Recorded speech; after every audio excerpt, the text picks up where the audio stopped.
আল্লাহর আযাব এবং গজবের কথা কেন বলছি? আমরা আমাদের চোখের সামনে দেখতে পাচ্ছি যে বর্তমান পৃথিবীর সবচেয়ে শক্তিশালী রাষ্ট্র আমেরিকা, যার কাছে ফায়ার সার্ভিস, আগুনকে কন্ট্রোল করার পৃথিবীর সকল উন্নত প্রযুক্তি আছে, এবং এই সকল উন্নত প্রযুক্তির সর্বোচ্চ ব্যবহার তথা এক জায়গায় আগুন লাগলে যত কর্মী নিয়োগ করা হয়, তো পুরো রাষ্ট্রে আগুন লাগলে যত কর্মী নিয়োগ করা হবে তার সকল কর্মী, সকল ব্যবস্থাপনা এক ছোট্ট আগুন নিভানোর জন্য ব্যয় করা হয়েছে। গত 10-15 দিন অতিক্রম হয়েছে, এখন পর্যন্ত আগুনকে নিয়ন্ত্রণ করা সম্ভব হয়নি, যার মাধ্যমে আল্লাহ সুবহানাহু ওয়া তাআলা প্রমাণ করে দিয়েছেন যে আল্লাহ সুবহানাহু ওয়া তাআলা এখনও তার আযাব এবং তার গজব পাঠাতে সক্ষম। এবং এই কথাই আল্লাহ সুবহানাহু ওয়া তাআলা কোরআন মাজিদে বলেছেন, আফা আমিনা আহলুল কুরা আন ইয়াতিয়াহুম বাসুনা বায়াতান ওয়া হুম নাইমুন। আজকের যুগে মানুষ কি নিরাপদ হয়ে গেল? ঢাকাবাসী, দুবাইবাসী, সিঙ্গাপুরবাসী, আমেরিকা, ইসরায়েলবাসী কি নিজেদেরকে নিরাপদ মনে করে নিল যে অত্যাধুনিক প্রযুক্তির যুগে যখন জানা যায় কখন বৃষ্টি হবে, যখন জানা যায় কোথায় ঝড় তৈরি হচ্ছে, কত কিলোমিটার বেগে কোন দিক দিয়ে সেই ঝড়টা অতিক্রম করবে, যখন ফায়ার সার্ভিস থেকে শুরু করে সকল দুর্যোগ মোকাবেলা করার মানুষ নিজের কাছে সরঞ্জামাদি অত্যাধুনিক ব্যবস্থাপনা তৈরি করে নিয়েছে, তার দ্বারা কি মানুষ মনে করে নিয়েছে যে আল্লাহর আযাব আর গজব আর আসবে না? এমতো অবস্থায় যে মানুষ রাতে ঘুমন্ত, এমতো অবস্থায় যে মানুষ দুপুরের পর বিশ্রাম করছে, এমতো অবস্থায় যে মানুষ দিনের বেলা খেলাধুলায় মত্ত আছে, এরকম অবস্থায় আল্লাহর আযাব এবং গজব আসবে না, এটা কি মানুষ নিশ্চিত হয়ে গেছে?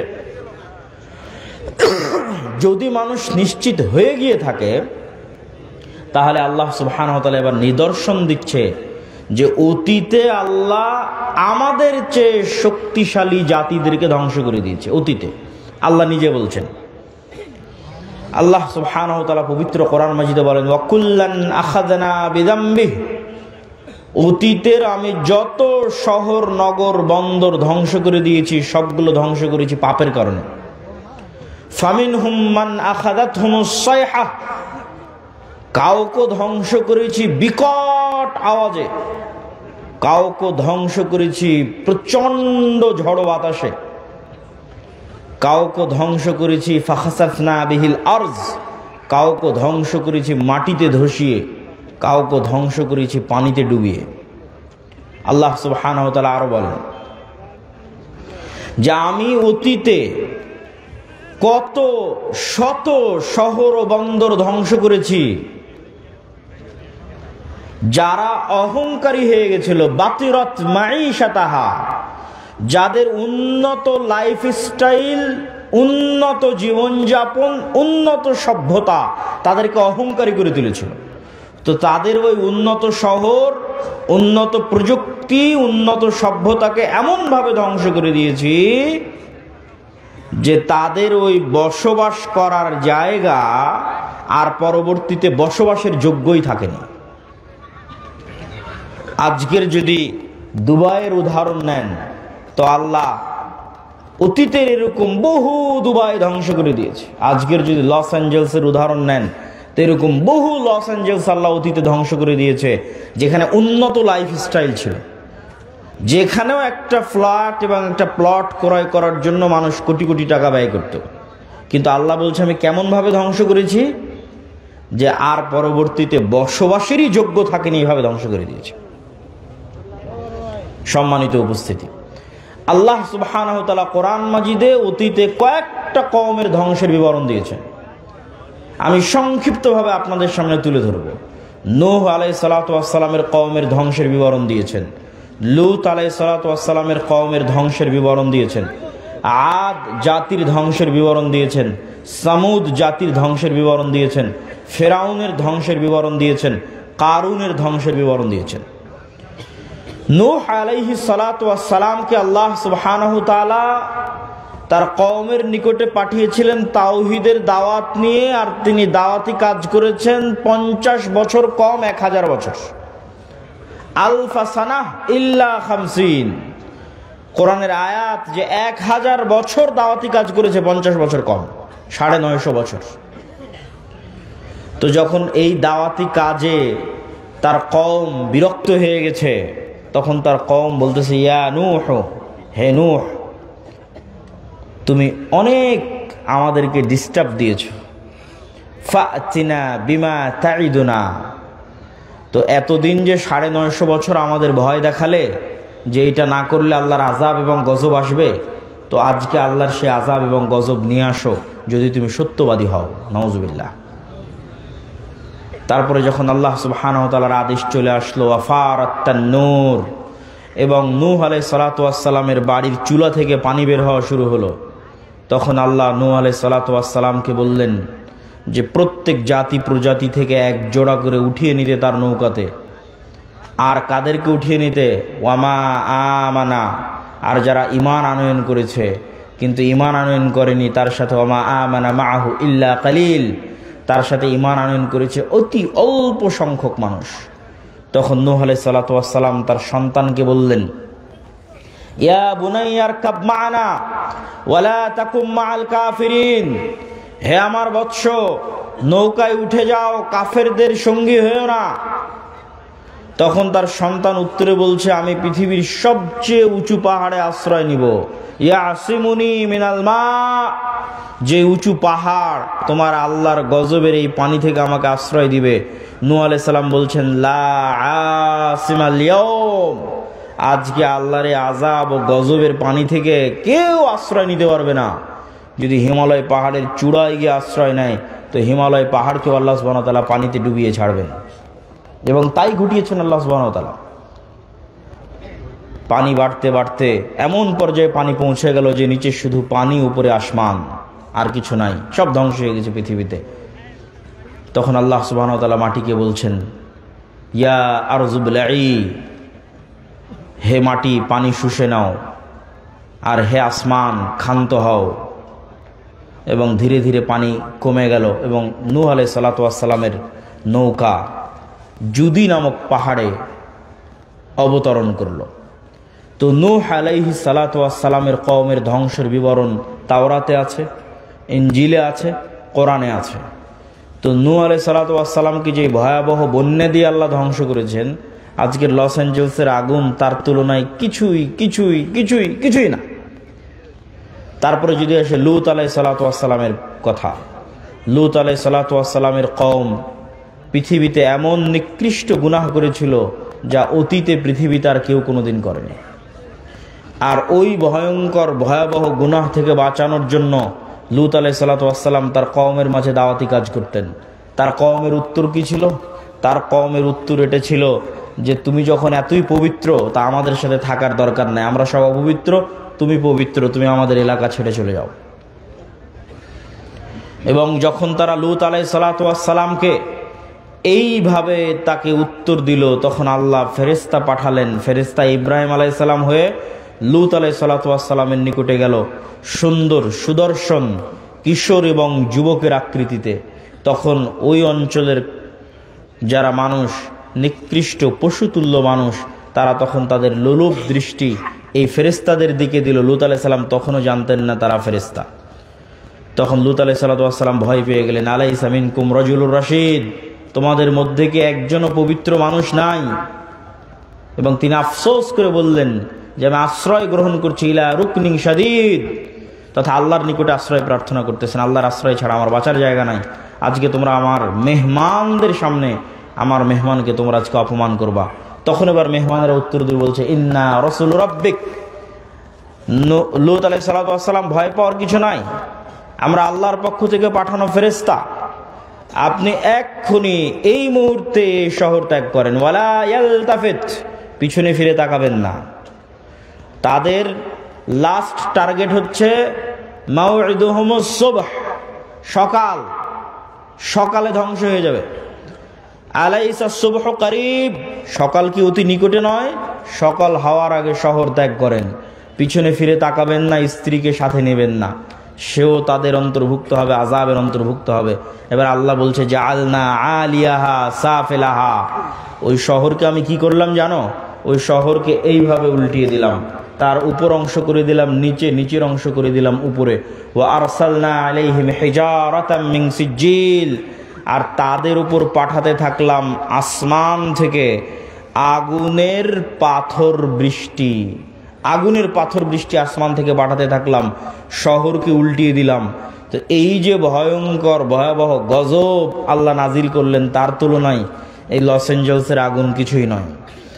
এবার 3, আদ জাতি। আর আমি আদ জাতির নিকটে পাঠিয়েছি আখাহুম হুদ, তাদের ভাই হুদকে। আমি আদ জাতির নিকটে পাঠিয়েছি হুদ আলাইহিস সালাতু ওয়াস সালামকে। আর এই প্রত্যেক নবীর দাওয়াত কমন ছিল, ইয়া কওমি ইবুদুল্লাহ, হে আমার কওম আল্লাহর ইবাদত করো, আল্লাহ ব্যতীত ইবাদতের যোগ্য কেউ নাই। তো আদ জাতি কি উত্তর দিল? আদ জাতিকেও হুদ আলাইহিস সালাতু ওয়াস সালাম বলেছিলেন আল্লাহর ইবাদত না করলে আল্লাহর গজব আসবে।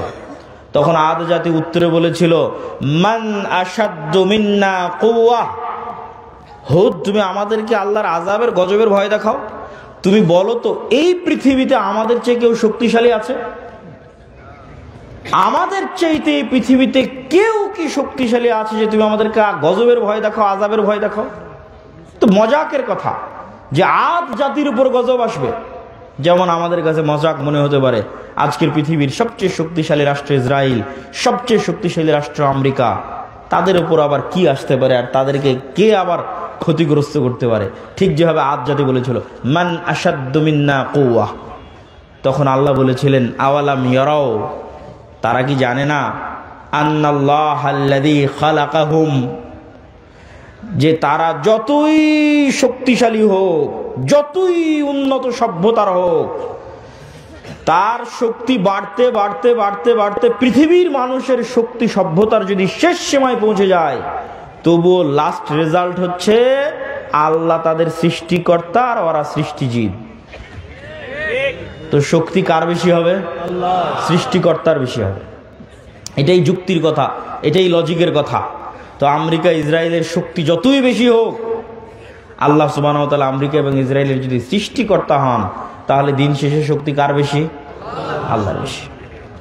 তখন আদ জাতিকে আল্লাহ সুবহানাহু ওয়া তাআলা ধ্বংস করলেন বিরিহিন সরসরিন আতিয়াহ, প্রচণ্ড ঝড়ো বাতাস এবং প্রচণ্ড ঠান্ডা, প্রচণ্ড ঝড়ো বাতাস এবং প্রচণ্ড ঠান্ডা। আর এই প্রচণ্ড ঝড়ো বাতাস আর প্রচণ্ড ঠান্ডা বাতাস চলল 1 সপ্তাহ ব্যাপী। এবং এই 1 সপ্তাহ ব্যাপী প্রচণ্ড ঝড়ো বাতাসে তারা হয়ে গেল গোড়া কাটা খেজুর গাছের ন্যায়। যারা বলেছিল তারা পৃথিবীর সবচেয়ে শক্তিশালী, তৎকালীন যুগের সবচেয়ে উন্নত, সবচেয়ে সভ্য নগরীকে আল্লাহ সুবহানাহু ওয়া তাআলা ধ্বংস করে দিলেন। এবার আসি সামুদ জাতির কথা। সামুদ জাতির নিকটে আল্লাহ পাঠিয়েছিলেন তাদের ভাই সালেহকে। সালেহ আলাইহিস সালাতু ওয়াস সালাম একই কথা তার কওমকে বললেন, আর তার কওমকে আল্লাহর নিদর্শন হিসেবে পেশ করলেন নাকাতুল্লাহ, আল্লাহর উটনি। এই আল্লাহর উটনি আল্লাহর জমিনে চলবে, তোমরা একে ক্ষতি করার চেষ্টা করিও না, ক্ষতি করলে আল্লাহর গজব আসবে। ওয়ালাহা শিরবুম মালুম, 6 দিন তোমাদের জন্য কুয়ায় পানি পানের, একদিন আল্লাহর উটনির জন্য। যেই দিন আল্লাহর উটনি পানি পান করবে, সেই দিন উটনি থেকে এই পরিমাণ দুধ হতো যে সমগ্র সামুদ জাতি সেই দুধ দহন করে নিয়ে খেয়ে বাড়িতে নিয়ে শেষ করতে পারতো না। আল্লাহু আকবার। কিন্তু এই নিয়ামত তাদের সহ্য হয়নি, তারা অহংকারী।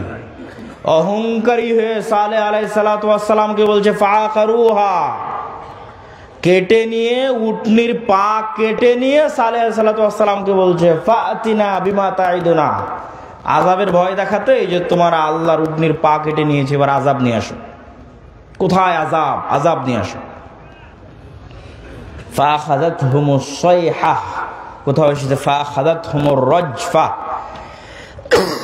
বিকট আওয়াজ, এমন বিকট আওয়াজ যে বিকট আওয়াজে তারা হয়ে গেল ওয়াহুম জাসিমিন। মুফাসসিরিনে কেরাম লিখছেন জাসিমিনের অর্থ যে যে যেখানে যে অবস্থায় ছিল সে অবস্থায় থেকে গেল। কেউ চা পান করছিল তো চা হাতে নিয়ে ওভাবেই থেকে গেল, বিকট আওয়াজের সাথে সাথে ওভাবেই মৃত্যুও হয়ে গেছে, ওভাবে থেকেও গেছে। কেউ দৌড়াচ্ছিল, ও দৌড়ানো অবস্থায় থেকে গেছে। কেউ খাবার খাচ্ছিল, খাবার খাওয়া অবস্থায় থেকে গেছে। কেউ গোসল করছিল, গোসল অবস্থায় থেকে গেছে। ওয়াহুম জাথিমিন, এক বিকট আওয়াজে পৃথিবীর তৎকালীন পৃথিবীর সবচেয়ে শক্তিশালী সম্প্রদায় এক বিকট আওয়াজে ইনস্ট্যান্ট যে যেখানে যে অবস্থায় ছিল সেভাবে থেকে গেছে, দুনিয়া থেকে বিদায় নিয়ে নিয়েছে। এই ছিল সামুদ জাতির ঘটনা। সম্মানিত উপস্থিতি, নূহ আলাইহিস সালাতু ওয়াস সালাম, লূত আলাইহিস সালাতু ওয়াস সালাম, আদ জাতি, সামুদ জাতি, এই চারটে বড় বড় জাতিকে আল্লাহ সুবহানাহু ওয়া তাআলা চারটে ভিন্ন ভিন্ন ধরনের আযাব দিয়ে ধ্বংস করে দিয়েছেন। আর আল্লাহ আরো বলেছেন, আফা আমিনা আহলুল কোরা, আজকের যুগের মানুষেরা কি নিজেকে নিরাপদ মনে করে নিয়েছে যে আল্লাহর আযাব ও গজব আসবে না? যদি নিরাপদ মনে করে নিয়ে থাকে তাহলে তারা যেন তাদের ভুলকে সংশোধন করে নেয়।